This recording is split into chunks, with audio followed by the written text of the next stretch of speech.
Bienvenue sur cette nouvelle vidéo. Aujourd'hui, Michel List Bonjour. Et moi-même allons vous parler des risques psychosociaux chez Sanofi. Nous n'allons pas vous faire un cours sur les RPS. Pour approfondir le sujet, vous pouvez consulter les sites de l'INRS ou de l'ANACT sur lesquels vous trouverez beaucoup d'informations sur ce sujet.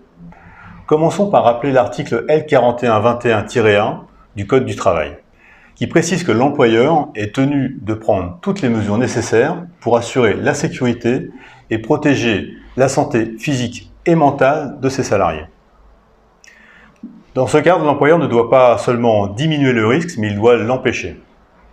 Le sujet est complexe, il est difficile à mesurer et touche de nombreuses entreprises. Les RPS sont en forte augmentation, et ce pour des causes multiples.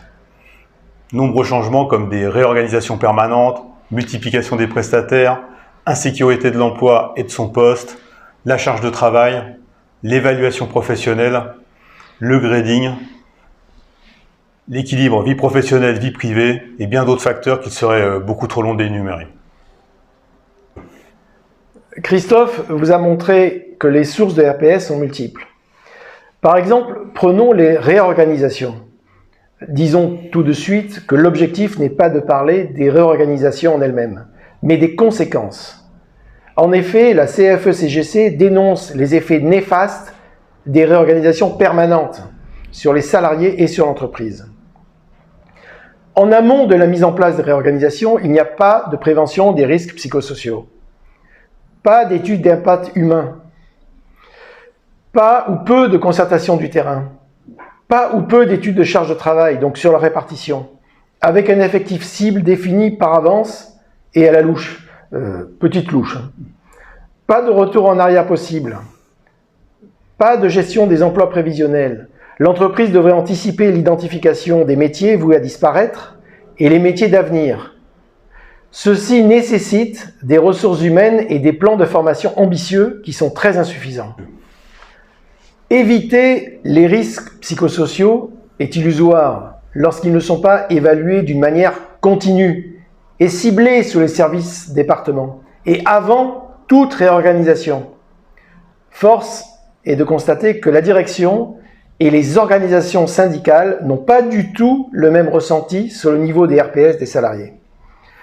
Au niveau des instances sociales, la CFE-CGC alerte et met la direction devant ses responsabilités, quitte à faire appel à l'inspection du travail.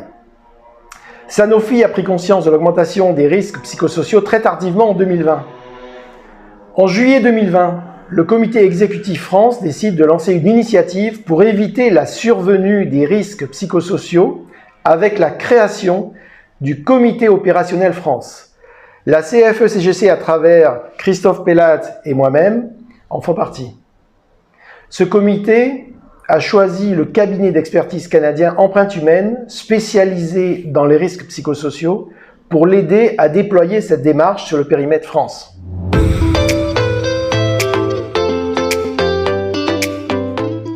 Mais comment objectiver et quantifier ces RPS, ou risques psychosociaux?